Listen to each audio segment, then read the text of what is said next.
नमस्कार विद्यार्थ्यांनो, मी प्राध्यापक डॉक्टर वर्षा भोसले आपणाला आंतरराष्ट्रीय अर्थशास्त्र TY-BCom 2020-21 या शैक्षणिक वर्षामध्ये म्हणजे पाठीमागं आपण अपलोड केलेल्या व्हिडिओमध्ये प्रकरण 1 ते 4 या संदर्भात प्रथम सत्र 2020-21 या शैक्षणिक वर्षासाठी आपण अभ्यासक्रमासाठी थोडक्यात चर्चा केलेली होती।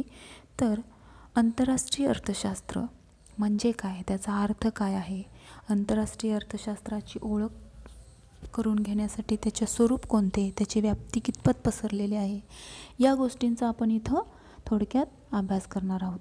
तर विद्यार्थ्यांनो, आंतरराष्ट्रीय अर्थशास्त्र हे कशाची शाखा आहे किंवा आंतरराष्ट्रीय अर्थशास्त्राची ओळख करून घेण्यासाठी त्याचे वेगवेगळ्या संकल्पना कोणी मांडल्या, या सर्वांच्या आपण इथं चर्चा करणार आहोत।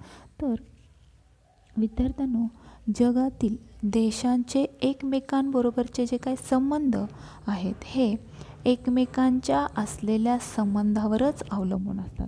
बघा, मी परत एकदा सांगते, जगातील देशांचे एकमेकांबरोबरचे जे काही संबंध आहेत हे एकमेकांच्या संबंधावरच अवलंबून असतात। म्हणजेच त्यांचा अंतर्गत परिणाम काय होतो, सामाजिक, राजकीय आणि संस्कृती या घटकांवर होत असतो। तर वेगवेगळ्या देशात वस्तू आणि सेवांच्या वाढीसाठी वित्तीय आणि भौतिक समस्या निर्माण झालेल्याचे दिसून येते। म्हणजेच त्यासाठी या ज्या काही समस्या आहेत ते सोडवणे आंतरराष्ट्रीय अर्थशास्त्रात महत्त्वाचं ठरतं। तर विद्यार्थ्यांनो, आंतरराष्ट्रीय अर्थशास्त्र ही अर्थशास्त्राचीच एक प्रमुख शाखा आहे। जगातील विविध देशात वस्तू आणि सेवांचा विनिमयाचा अभ्यास। तर विनिमयाचा अभ्यास म्हणजे विनिमय म्हणजे देवाणघेवाण, जी काय वस्तू आणि सेवा आहेत त्याची देवाणघेवाण आंतरराष्ट्रीय अर्थशास्त्रातच केली जाते। तर विविध राष्ट्रातील आर्थिक घडामोडीचे जे काही विवेचन म्हणजे विश्लेषण तर आंतरराष्ट्रीय अर्थशास्त्रातच केलं जातं। तर आंतरराष्ट्रीय अर्थशास्त्रालाच आपण काय म्हणतो, वैश्विक अर्थशास्त्र। तर आंतरराष्ट्रीय अर्थशास्त्रात प्रामुख्याने वेगवेगळ्या सिद्धांताची रचना केलेली आहे, वेगवेगळे घटक अभ्यासले गेलेले आहेत आणि त्या घटकांचा सुद्धा आपण इथं अभ्यास करणार आहोत। तर आंतरराष्ट्रीय व्यापारविषयक सिद्धांताची मांडणी केलेली आहे, आंतरराष्ट्रीय व्यापार लाभ काय आहेत त्याची सुद्धा मांडणी केलेली आहे, आंतरराष्ट्रीय व्यापारविषयक धोरणे, विनिमय निश्चितीबाबत प्रक्रिया, नंतर व्यापार तोल, विदेशी चलन मूल्यांची गतिशीलता इत्यादी विविध घटकांचे अध्ययन किंवा आपण त्याला काय म्हणतो, विश्लेषण इथं आंतरराष्ट्रीय अर्थशास्त्रामध्ये केलेले आहे। तर विद्यार्थ्यांनो, 1990 नंतर जगामध्ये जे काय जागतिकीकरण, उदारीकरण आणि खाजगीकरणाचं लाट आली, म्हणजेच आपण 1991च्या आधुनिकीकरणात जे काही धोरण सरकारनं अंमलात आणलं त्या 1991 नंतरचा जो काय आर्थिक विकास होत गेला त्याच्यामध्ये जागतिकीकरण, उदारीकरण आणि खाजगीकरण याचं वारं अतिशय जोरात व्हावं लागलं। म्हणजेच उदाहरणार्थ इंटरनेट किंवा दूरसंपर्क साधने, जे काय संपर्कामध्ये साधने आहेत ती, नंतर हवाई दळणवळण आणि इतर विविध घटक इत्यादी मोठ्या प्रमाणामध्ये त्यांची प्रगती झाली। म्हणजेच इंटरनेट आणि जे काय ॲडव्हान्स टेक्नॉलॉजीचा वापर करून आपण दळणवळणाची साधनं जी त्याच्यामुळे आपलं जग हे जवळ येऊ लागलं।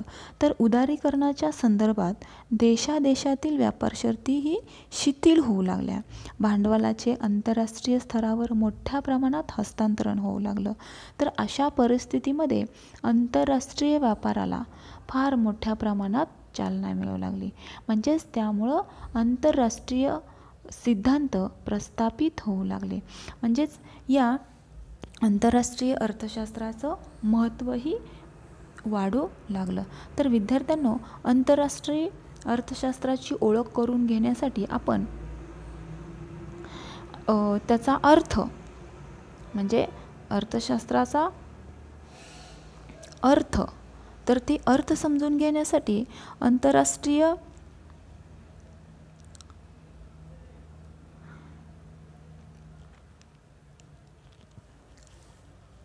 अर्थतज्ज्ञांनी वेगवेगळे अर्थ मांडण्यात आले, म्हणजे त्याच्या संकल्पना, त्याच्या व्याख्या काय आहेत ते सांगण्याचा प्रयत्न केलेला आहे. तर त्याच्यामध्ये प्राध्यापक डोमर म्हणजे प्राध्यापक हेरॉड या अर्थतज्ज्ञाने काय केलेलं आहे,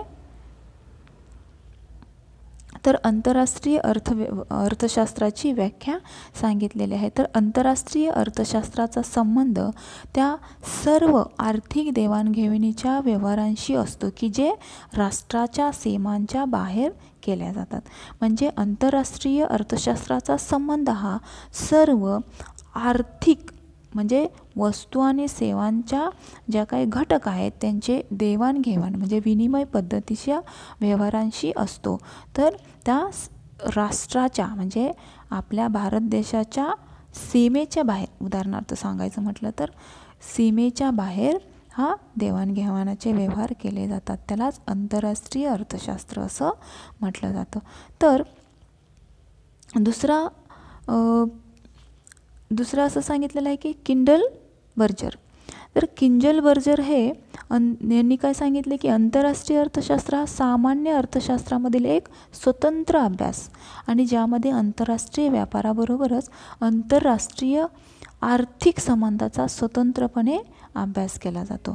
तर या दोन अर्थतज्ज्ञांनी म्हणजे हेरॉड आणि प्राध्यापक किंडलबर्जर यांनी आंतरराष्ट्रीय अर्थशास्त्राचा अर्थ थोडक्यात समजावून सांगितलेला आहे. तर या दोन व्याख्यानंतर अर्थशास्त्रात जे काही स्वरूप आहे अर्थशास्त्राचं ते स्वरूप आपण महत्त्वाचं समजून घेणार आहोत. तर आंतरराष्ट्रीय अर्थशास्त्राचा मुख्य उद्देश काय असतो की आंतरराष्ट्रीय संबंधातून आर्थिक कल्याण साधणं म्हणजेच वस्तू आणि सेवांचे जे काय देवाणघेवाण करणे हेच काय असतं आंतरराष्ट्रीय अर्थशास्त्राचा मुख्य हेतू. तर विकसित देशांच्या आर्थिक विकासात भांडवल आणि श्रमिकांचे कौशल्य यांचा ज्या काय हालचालींना महत्त्व दिलं जातं. विकसनशील देशांना आर्थिक विकासासाठी नियोजनाची गरज असते, तसेच त्यासाठी आंतरराष्ट्रीय अर्थशास्त्राचा अभ्यास महत्त्वाचा ठरतो.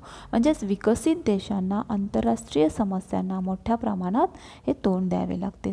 त्यामुळेच विकसित देशांचा आर्थिक विकास आणि व्यापारासंबंधी विशेषतः आंतरराष्ट्रीय व्यवहारांचा जो काय अभ्यास केला जातो. उदाहरणार्थ ह्याच्यामध्ये बघा WTO तुम्हाला माहीतच आहे WTO. तर या WTOमध्ये म्हणजे वर्ल्ड ट्रेड ऑर्गनायझेशन याच्यामध्ये सुद्धा आंतरराष्ट्रीय अर्थशास्त्राचा अभ्यास केला जातो. म्हणजे त्याला जकाती आणि व्यापारविषयक सहमती करार, व्यापारी आणि विकासासाठी संयुक्त राष्ट्र परिषद त्यालाच आपण काय म्हणतो UNCTAD म्हणजेच याचा शॉर्ट फॉर्म आहे व्यापार आणि विकासासाठी संयुक्त राष्ट्र परिषद. तर नंतर दुसरं आहे की IDA म्हणजे आंतरराष्ट्रीय विकास असोसिएशन.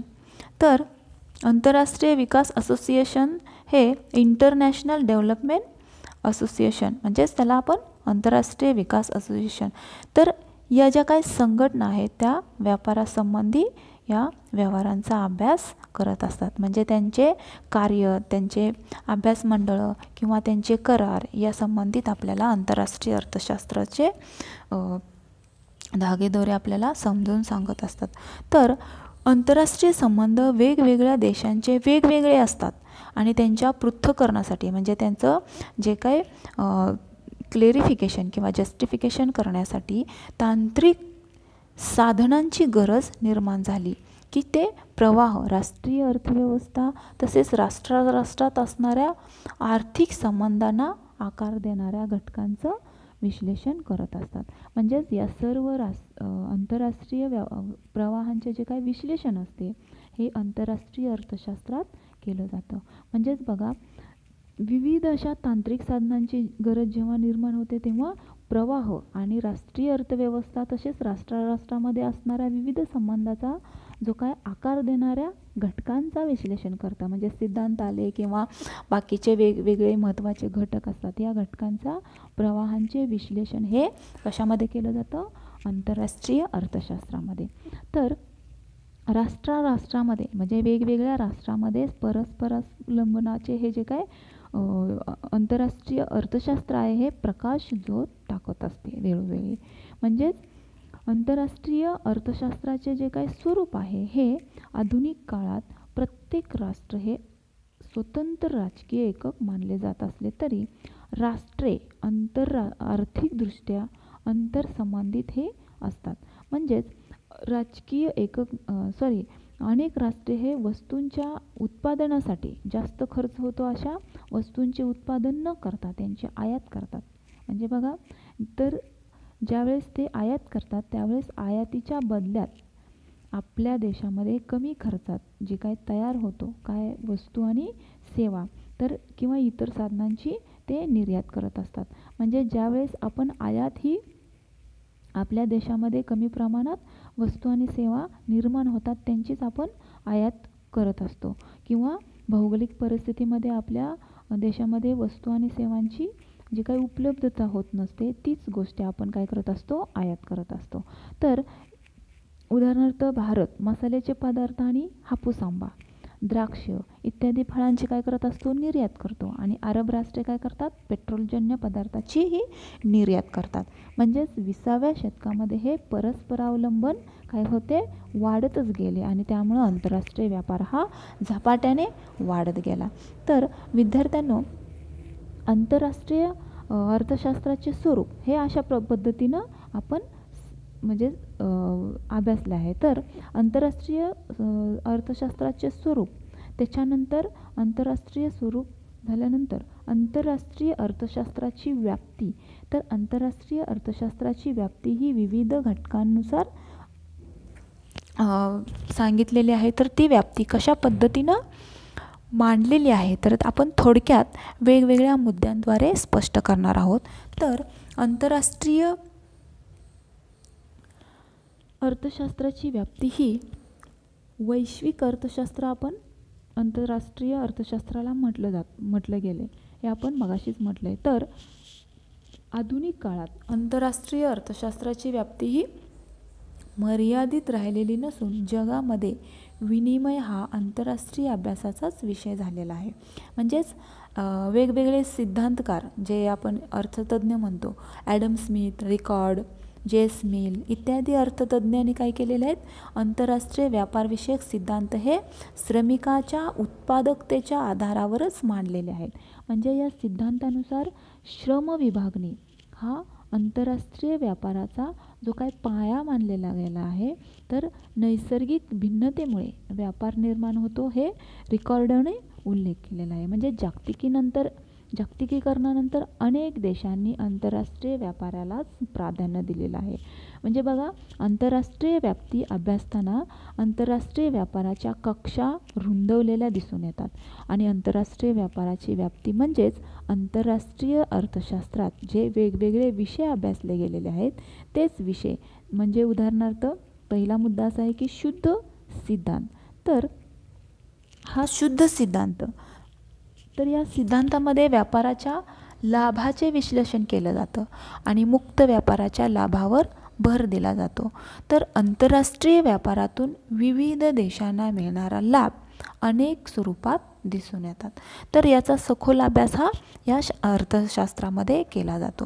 म्हणजे शुद्ध सिद्धांत हे जगातील सर्वच देशांना आंतरराष्ट्रीय अर्थशास्त्राच्या अभ्यासाची कशी गरज आहे हे स्पष्ट होते. म्हणजेच त्याची व्याप्ती ही अमर्यादित असल्याची दिसून येते.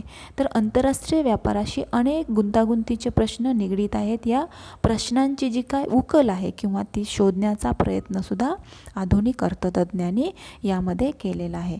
तर व्यापाराच्या अटी किंवा व्यापार शर्ती या कशा निर्धारित होतात त्याचा व्यापार का अस्तित्वात येतो किंवा अशा अनेक प्रश्नांची सोडवणूक करण्यासाठी या विचारवंतांनी अनेक अभ्यासात्मक निष्कर्ष मांडून या आंतरराष्ट्रीय व्यापाराचे सिद्धांत हे विकसित केले गेले आहेत.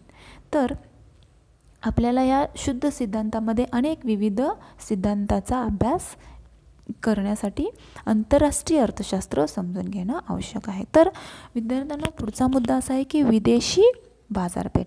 तर विदेशी बाजारपेठेमध्ये बाजारपेठाचा जो संबंध आहे तो समग्रलक्षी म्हणजे स्थूल किंवा समूहाने जे आर्थिक चलांवर एकत्रित म्हणतो. समग्र लक्ष्याचा अर्थ काय की एकत्रित आर्थिक चलांवर जो काय परिणाम करणाऱ्या मागणी आणि पुरवठा, परकीय विनिमयाची किंमत यांच्यात येतो त्या बाजारपेठाला आपण काय म्हणतो, विदेशी बाजारपेठ असं म्हटलं जातं. तर आंतरराष्ट्रीय व्यापारावर विनिमय दर निश्चितीमधील गुंतवणूक हा एक प्रमुख अडथळा किंवा प्रमुख अडचण निर्माण होते आणि अनेक देशामध्ये व्यापार विविध देशांच्या चलनामध्ये चालतो.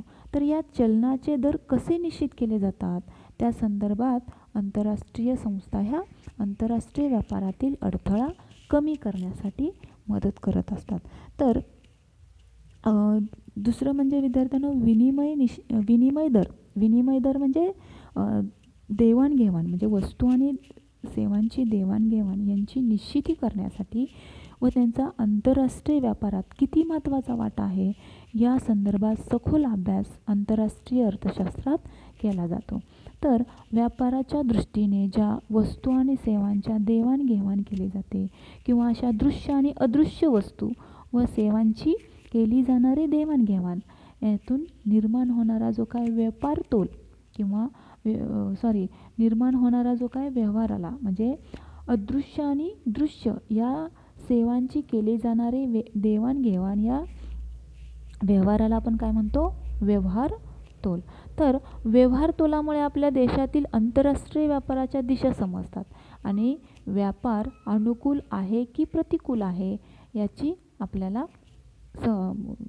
आयात जास्त आहे की निर्यात जास्त आहे या संदर्भामध्ये आपल्याला चिकित्सक असं या विभागात परीक्षण केलं जातं किंवा विश्लेषण केलं जातं. म्हणजेच विदेशी बाजारपेठ ही आपल्याला कितपत नफा देणारी आहे किंवा कितपत तोटा देऊ शकते किंवा आपण याच्यासाठी आणखी काय करू शकतो या गोष्टींचा आपल्याला इथं अभ्यास करता येतो. तर विद्यार्थ्यांनो पुढचा मुद्दा असा आहे की बाजाराची व्यूहरचना. तर बाजाराची व्यूहरचना म्हणजे काय की यामध्ये आपण जे धोरण राष्ट्रीय आणि आंतरराष्ट्रीय वृद्धीवर परिणाम करणाऱ्या व्यापार यामध्ये विश्लेषण करत असतो. तर त्यास आंतरराष्ट्रीय व्यापार धोरण असं म्हटलं जातं. म्हणजे सरकारने देशाच्या आर्थिक विकास साधण्यासाठी जो काय विविध मार्गाचा अवलंब केलेला असतो त्यामध्ये त्यांनी आंतरराष्ट्रीय व्यापारातून देणारे जे काही विविध लाभ आहेत आणि त्यासाठी राबवली जाणाऱ्या वेगवेगळी धोरणे आहेत हे अर्थव्यवस्थेतील सरकारी जो काय हस्तक्षेप आहे किंवा मुक्त व्यापारविषयक तरतुदी आहेत या संदर्भात आंतरराष्ट्रीय अर्थशास्त्र हे जगभरामध्ये व्यापार करणाऱ्या निरनिराळ्या देशांना व्यापारविषयक निरनिराळ्या धोरणाची ही अखत्रित्या माहिती देत असते. म्हणजे व्यापाराची व्यूहरचनामध्ये जो काय वृद्धी दर किंवा परिणाम करणाऱ्या व्यापार व्यूहरचनेचे सविस्तर असे विश्लेषण करून सांगत असते. तर विद्यार्थ्यांनो हे झालं वित्तीय बाजाराची व्यूहरचना. पुढचा मुद्दा असा आहे की वित्तीय बाजार. तर वित्तीय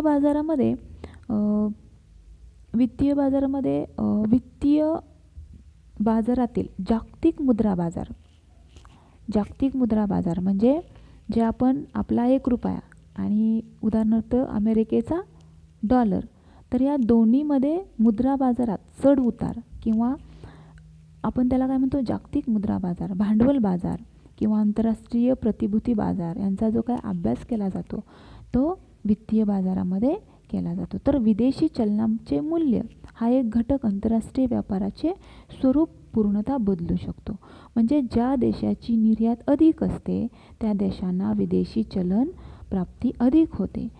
तर आंतरराष्ट्रीय व्यापारातून विदेशी चलनाचे मूल्य हे निश्चित होते आणि आंतरराष्ट्रीय अर्थशास्त्रात वित्तीय बाजाराची गतिशीलतेचा अभ्यास हा केला जातो. तर वित्तीय बाजारामध्ये हे विदेशी आणि देशी जे काही चलनं आहेत त्या चलनांची जी काही गंगाजळी आपण साठवण्याचा प्रयत्न करतो आणि याच्यातून आपला देशाचा विकास कसा साधला जातो, त्याचा GDP रेट काय आहे हे सुद्धा आपण या आंतरराष्ट्रीय अर्थशास्त्रामध्ये पाहत असतो. तर विद्यार्थ्यांनो पुढचा मुद्दा असा आहे की आंतरराष्ट्रीय सहकार्य. तर आंतरराष्ट्रीय सहकार्यामध्ये वेगवेगळे देश किंवा आंतरराष्ट्रीय व्यापाराची वृद्धी व्हावी, तसेच गरीब राष्ट्रांना आर्थिक सहकार्य केले जावे, जेणेकरून त्यांचा आंतरराष्ट्रीय व्यापार वाढेल आणि विकासाच्या माध्यमातून देशातील सर्व आर्थिक प्रश्नांची सोडवणूक करता येईल. या विविध आर्थिक संघटना उदयास आल्या आहेत. तर त्यांच्यामार्फत विदेश चलनाचा जो काही पुरवठा केला जातो, त्यामुळे आज भारतासारख्या विकसनशील देशाच्या आंतरराष्ट्रीय व्यापार हा काय झालेला दिसतो, वाढलेला दिसतो.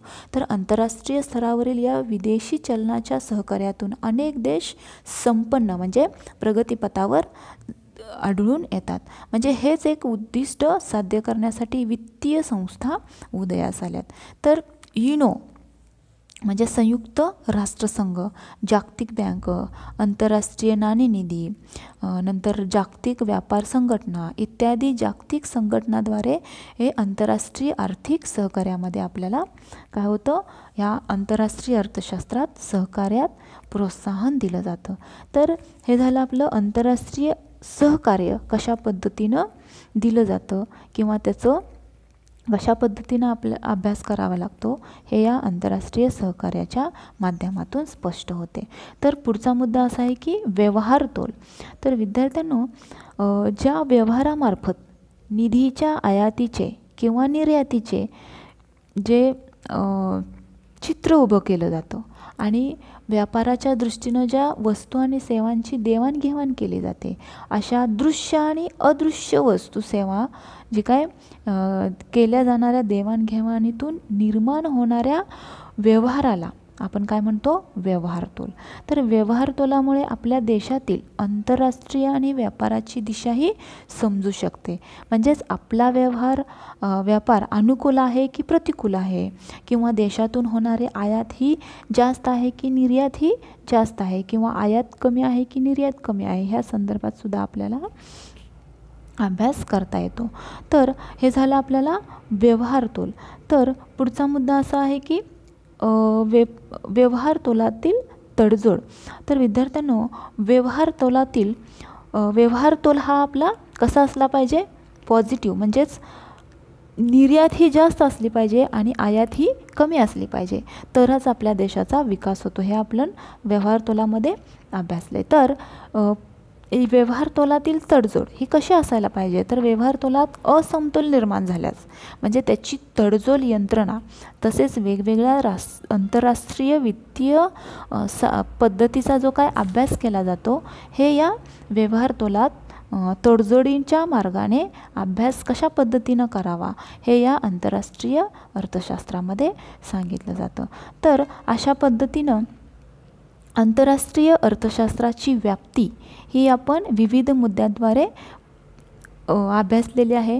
तर विद्यार्थ्यांनो, आंतरराष्ट्रीय अर्थशास्त्र म्हणजे काय, त्याचं अर्थ काय, त्याची व्याप्ती काय, वेगवेगळ्या अर्थतज्ञाने त्यांच्या संज्ञा किंवा त्याचा अर्थ सांगितलेला आहे किंवा त्याच्या व्याख्या स्पष्ट केलेल्या आहे.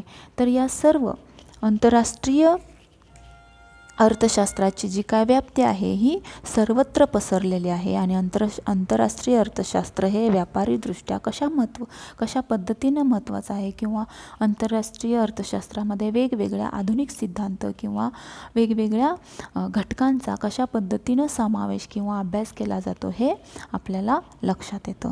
तर विद्यार्थ्यांनो, हे झालं आपलं आंतरराष्ट्रीय अर्थशास्त्राची व्याप्ती. तर आपण इथंच थांबूया. थँक्यू. तर पुढच्या व्हिडिओमध्ये आपण नवीन मुद्दा किंवा नवीन टॉपिकचा चर्चा करणार आहोत. थँक्यू.